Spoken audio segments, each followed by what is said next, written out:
Saya Utari Dia Hardianti, CGP Angkatan 8 dari SMA Negeri 7 Kota Depok. Pada kesempatan kali ini, saya akan menyampaikan aksi nyata modul 1.4 mengenai penerapan budaya positif. Selamat datang para guru hebat. Mari belajar bersama, berkolaborasi, saling mendukung demi mewujudkan disiplin positif di sekolah kita. Pada aksi nyata kali ini, setelah mempelajari modul 1.4 mengenai budaya positif, selanjutnya dilaksanakan diseminasi kepada guru-guru di SMA Negeri 7 Kota Depok. Pada diseminasi dibahas mengenai konsep inti budaya positif, yaitu perubahan paradigma belajar, disiplin positif, nilai-nilai kebajikan, kebutuhan dasar manusia, motivasi perilaku manusia, posisi kontrol guru, keyakinan kelas, dan juga segitiga restitusi.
Semoga sesi belajar kita hari ini membawa manfaat sehingga dapat mewujudkan profil belajar Pancasila. Salam Merdeka Belajar. Diseminasi budaya positif kepada guru-guru di SMA Negeri 7 Kota Depok dilaksanakan pada hari Jumat, tanggal 11 Agustus tahun 2023 pada pukul 7.30 sampai dengan pukul 9.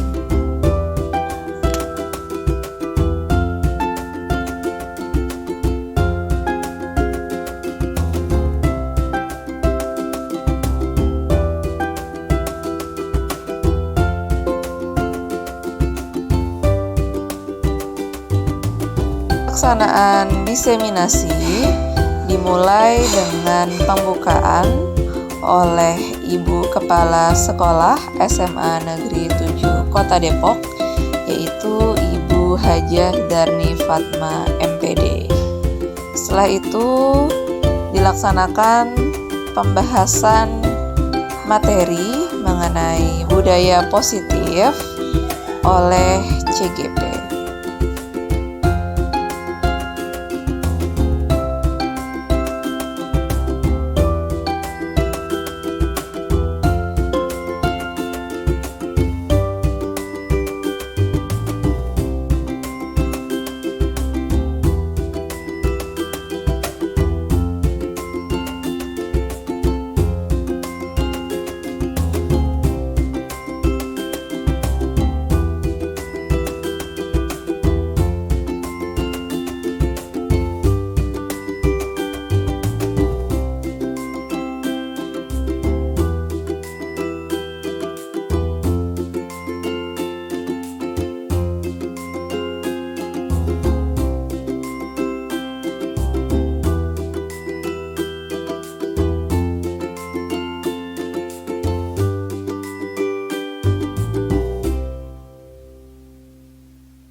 dalam kegiatan pengimbasan kepada guru-guru di SMA Negeri 7 Kota Depok disampaikan untuk poin pertama, yaitu pembelajaran dengan paradigma baru, di mana pembelajaran tersebut dirancang berdasarkan prinsip pembelajaran berdiferensiasi, sehingga murid belajar sesuai dengan kebutuhan dari tahap perkembangannya untuk mewujudkan profil pelajar Pancasila. Disampaikan pula mengenai miskonsepsi tentang teori kontrol, bahwa ilusi guru mengontrol murid, ilusi bahwa semua pengamatan positif, efektif, dan bermanfaat, ilusi bahwa kritik dan membuat rasa bersalah mampu menguatkan karakter, serta ilusi bahwa orang dewasa berhak untuk memaksa. Ini adalah suatu miskonsepsi yang salah. Dan kemudian masuk kepada disiplin positif, dimulai dari makna disiplin yang biasanya kita sebut dengan suatu kepatuhan dan cenderung menghubungkannya dengan suatu ketidaknyamanan. Namun dalam hal ini disiplin positif merupakan cara penerapan disiplin yang bertujuan untuk menumbuhkan kesadaran serta memberdayakan anak untuk melakukan sesuatu tanpa sogokan, ancaman, maupun hukuman. Dan sebagai pendidik, tujuan kita adalah menciptakan peserta didik yang memiliki disiplin diri, sehingga mereka berperilaku mengacu pada nilai-nilai kebajikan universal dan memiliki motivasi intrinsik dalam perubahan perilaku ke arah yang lebih baik.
Tantangan kan kita hadapi, bergandeng tangan untuk negeri. Era kita menanti berseri. Kita belajar Pancasila, kita bernafas dalam sila-silanya. Kita belajar Pancasila, ayo kita jaga untuk Indonesia. Bersatu dalam perbedaan, berpegang tangan dan berlari. Singkirkan egomu, oh kawan, demi negeri ini. Jadilah generasi emas, cerdas berkarakter itu kita.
Dalam penerapan program disiplin positif, hendaknya guru memiliki standar kepribadian, profesional, dan sosial yang baik, di mana guru mampu berefleksi pada posisi kontrolnya saat ini, bagaimana perjalanan dirinya sebagai seorang among dalam keyakinan kelas yang menuntun murid-murid mengapa keyakinan kelas mandiri, merdeka, mengapa tidak peraturan kelas saja oleh standar nasional pendidikan. Ya, dalam hal ini keyakinan kelas sendiri adalah kesepakatan dari dua pihak antara guru dan juga siswa yang sudah disepakati oleh masing-masing sehingga menjadi satu kesepakatan kelas yang akhirnya menjadi keyakinan kelas.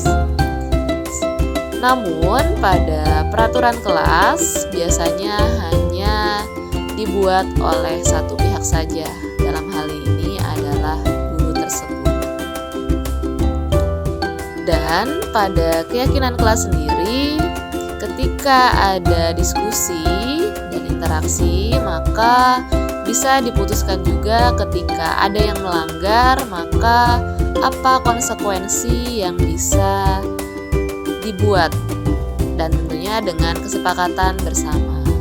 Namun dalam peraturan biasanya hanya dibuat oleh guru, dan itu menjadi sebuah hukuman, bisa dibilang seperti itu.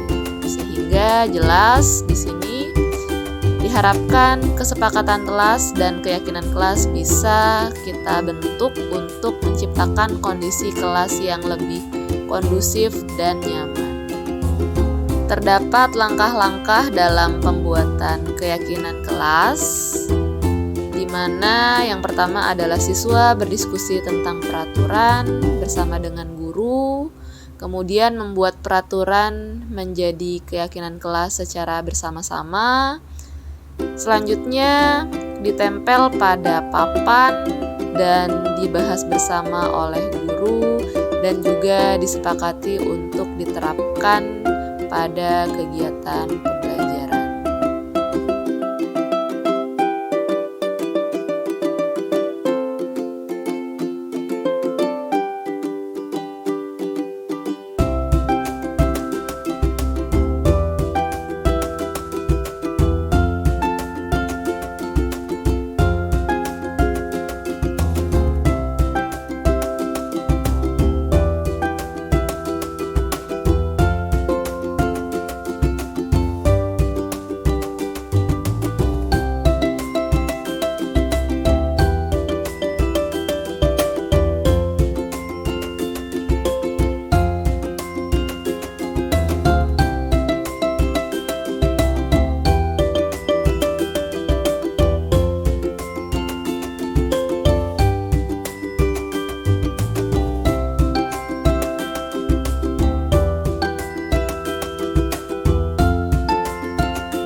Pejamkanlah matamu, saatnya meraih mimpimu.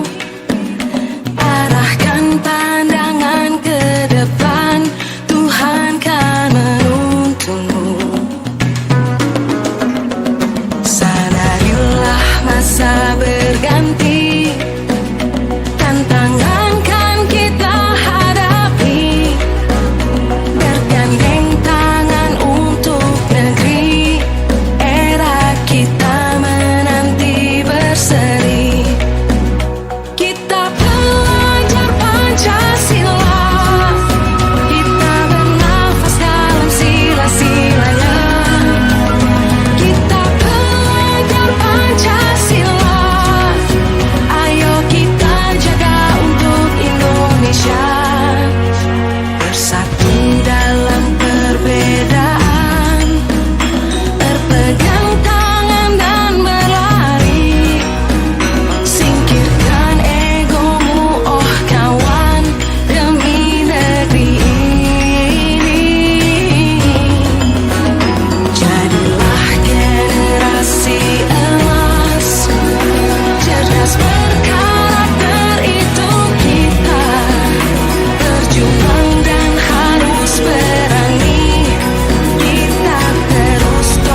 Jam pembelajaran.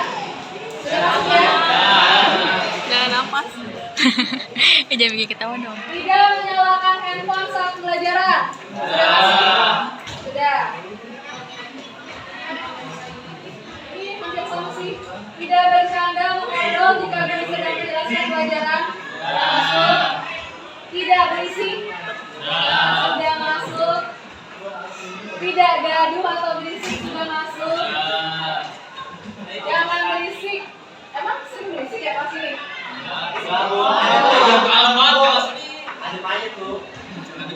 Kalau guru sedang menerangkan materi, izin keluar kelasnya setelah guru menerangkan materi.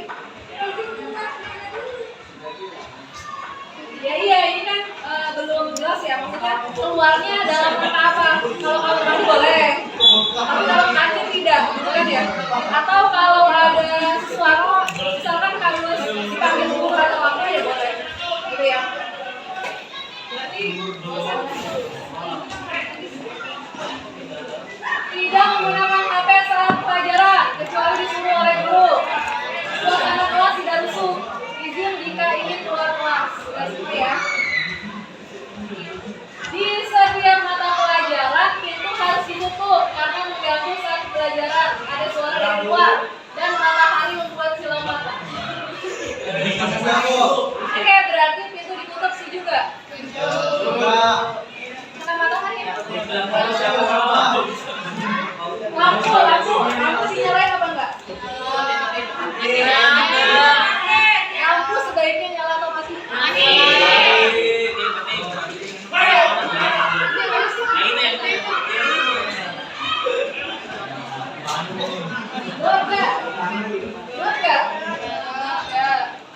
Tidak menggunakan HP saat sedang belajar. Udah ya.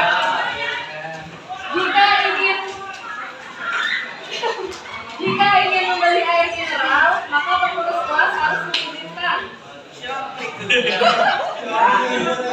Ini ya, tadi itu sudah dibahas, bisa dibeli ketika istirahat. Tapi kalau di luar ini tidak. Setuju nggak? Setuju. Tidak keluar kelas saat tanpa seizin guru. Kecuali kalau mandi. Buang sampah apabila melihat sampah yang berserakan. Buang sampah ketika melihat sampah yang berserakan. Ini di dalam kelas aja kan di luar kelas. Dalam dan luar harusnya ya. Oke, kita sama-sama belajar menjaga kebersihan. Tidak mengganggu siswa-siswi lainnya saat pembelajaran mulai, seperti mengobrol dengan suara yang keras atau berisik. Sudah masuk?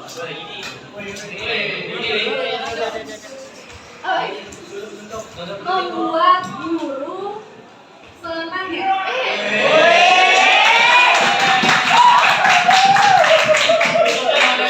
Membuat guru senang di sekolah. Artinya di sini berarti supaya semua jadi anak baik. Kalau jadi anak baik berarti kan guru seneng ya. Ya jadi anak yang nurut, anak yang baik. Pasti guru senang. Boleh dituliskan ini?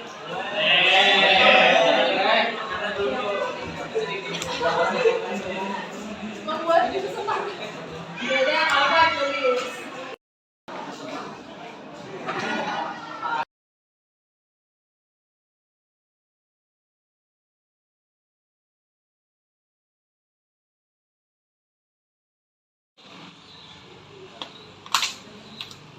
Sini lu jatuh lu ngapain sih? Bercanda doang. Ada lu bercanda kagak. Apa nih sama juga enggak apa-apa. Ini apa?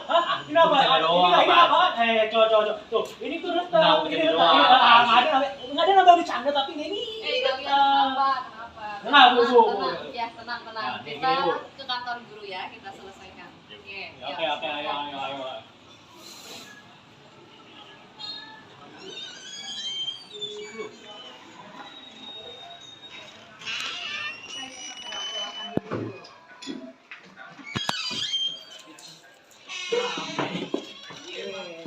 Sudah tenang ya. Jadi kita menyelesaikan ini tidak dengan emosi. Kamu kayaknya nih, Ibu lihat kayaknya kamu marah sekali ya, sepertinya. Ya, itu emang belum. Enggak sih, Bu lah. Masa saya lagi diem ya. Saya lagi diem enak gitu main game di HP lah, tiba-tiba dia datang jatuhin HP saya. Coba jangan sambil emosi, oke? Coba sekarang ceritakan kronologinya tapi dengan tidak emosi. Bisa, Maul? Bisa. Coba silakan, gimana kronologinya tadi? Jadi kan yang sudah saya jelaskan tadi ya. Saya kan lagi tenangnya tuh main HP, main game saya. Saya secara pribadi secara sendirian di situ. Nah, tiba-tiba dia datang tanpa ada alasan yang jelas, tanpa tujuan yang jelas, ambil HP saya sampai saya jatuh. Yang membuat dia retak, Bu. Ini kan ini retak, Bu. Lah bagaimana sih tidak marah lah? Ya, baik. Itu versi Maul. Bagaimana dengan Akmal? Coba ceritakan. Kan saya bercanda doang, Bu. Kan biasanya juga bercanda sama dia aman aja. Ya kan biar dekat juga gitu loh, biar makin akrab kan. Jadi makanya saya bercanda aja. Jadi, saya juga nggak bermaksud, Bu, sampai bercanda gitu. Ya, baik. Jadi Ini kan marah-marah, Bu. sebagai manusia juga pasti kita semua punya salah gitu ya, karena manusia sendiri adalah tidak selalu sempurna seperti itu. Jadi sama-sama kita berbenah diri. Yang pertama kita pun juga harus saling mengakui kesalahan seperti itu ya. Cuman yang tadi saya bingung kenapa tanpa ada alasan yang jelas gitu. Oke, baik, kita dengarkan sekali lagi ya. Coba kira-kira alasan apa yang melatar belakangi kejadian yang tadi. Saya bercanda kan, saya iseng doang gitu, lihat dia serius gitu, saya pengen ganggu aja. Dari awal dia emang nggak bener-bener pengen ngerusakin HP dia, Bu. Saya cuma bercanda doang. Baik, pastinya Akmal pun juga tidak ada tujuan ke arah sana ya. Tapi mungkin karena Islam tidak sengaja kemudian HP-nya jatuh. Tapi kan di sini HP-nya tadi artinya sudah rusak. Bagaimana kira-kira untuk memperbaiki casingnya nih, Akmal? Saya ganti deh, Bu. Saya janji dia ganti. Tapi mau jangan marah lagi, Bu. Jadi soal badannya gede, Bu, dari saya takut, Bu. Oke, kita juga punya keyakinan kelas ya. Kalian masih ingat keyakinan kelas yang sudah disepakati tentang saling harus menghargai dan menghormati antar semua teman, masih ingat?